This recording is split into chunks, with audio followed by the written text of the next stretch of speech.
Hello guys, ഇന്ന് നമുക്കൊരു Oreo cup cake ഉണ്ടാക്കാം. കപ്പ് കേക്ക് ഉണ്ടാക്കാനായി കുറച്ച് ഓറിയോസ് മിക്സിയിലിട്ട് നമുക്കിതിന് പൊടിച്ചെടുക്കാം.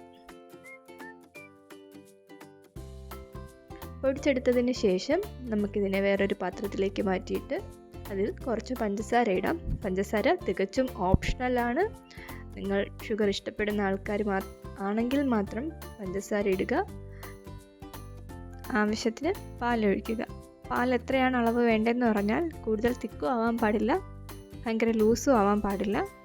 ഒരു മീഡിയം കൺസിസ്റ്റൻസിയിൽ നമുക്ക് ഈ ബാറ്റർ കിട്ടണം.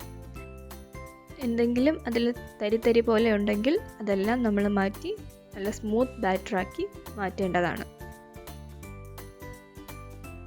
ഇതിന് ശേഷം അല്പം ബേക്കിംഗ് പൗഡർ ഇതിലേക്ക് ചേർക്കണം. ബേക്കിംഗ് പൗഡർ ഇട്ടാൽ മാത്രമേ കേക്ക് കുറച്ച് ഫ്ലഫി ആയിട്ട് വരത്തുള്ളൂ. ബേക്കിംഗ് പൗഡർ ഇട്ടതിന് ശേഷം നന്നായിട്ട് മിക്സ് ചെയ്യുക. ഇതിന് മുന്നേ തന്നെ ഞാൻ എയർ ഫ്രയർ പ്രീഹീറ്റ് ചെയ്യാൻ വേണ്ടിയിട്ട് വച്ചിരുന്നു ഒരു 5 മിനിറ്റ്. അതിനുശേഷം ഞാൻ ഈ മോൾട്ട് എടുത്തു. അതിൽ കുറച്ച് ഒഴിച്ചതിന് ശേഷം ഞാൻ ടേസ്റ്റിന് വേണ്ടിയിട്ട് കുറച്ച് ഡയറി മിൽക്ക് ഇതിൽ പൊട്ടിച്ചിടുകയാണ്. ഡയറി മിൽക്ക് ഇട്ടാൽ കുറച്ചും കൂടി ടേസ്റ്റി ആയിട്ട് നമുക്ക് കിട്ടും. ബാക്കി വന്ന ബാറ്ററും കൂടി ഞാൻ ഇതിൻ്റെ മുകളിൽ ഇട്ടിട്ട് ഇതിനെ ഞാൻ എയർ ഫ്രയറിൽ വയ്ക്കാൻ പോവുകയാണ്. എയർ ഫ്രയർ സെറ്റിംഗ് എയർ ഫ്രയറിൽ തന്നെ കപ്പ് കേക്ക് സെറ്റിങ്സ് ഉണ്ട്. 160 ഡിഗ്രി സെൽഷ്യസ് ഹീറ്റിൽ 25 മിനിറ്റ്സ് ആണ് അതിൽ പറഞ്ഞിരിക്കുന്നത്.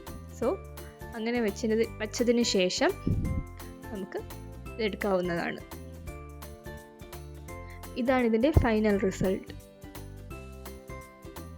കുറച്ച് ഭംഗി കൂട്ടാനും ചോക്ലേറ്റ് ഇഷ്ടപ്പെടുന്ന ആൾക്കും ചോക്ലേറ്റ് സിറപ്പ് ഇതിൻ്റെ മീതെ ഒഴിക്കാവുന്നതാണ്. ഇതിൻ്റെ ടേസ്റ്റ് സൂപ്പറാണ്. Do try it.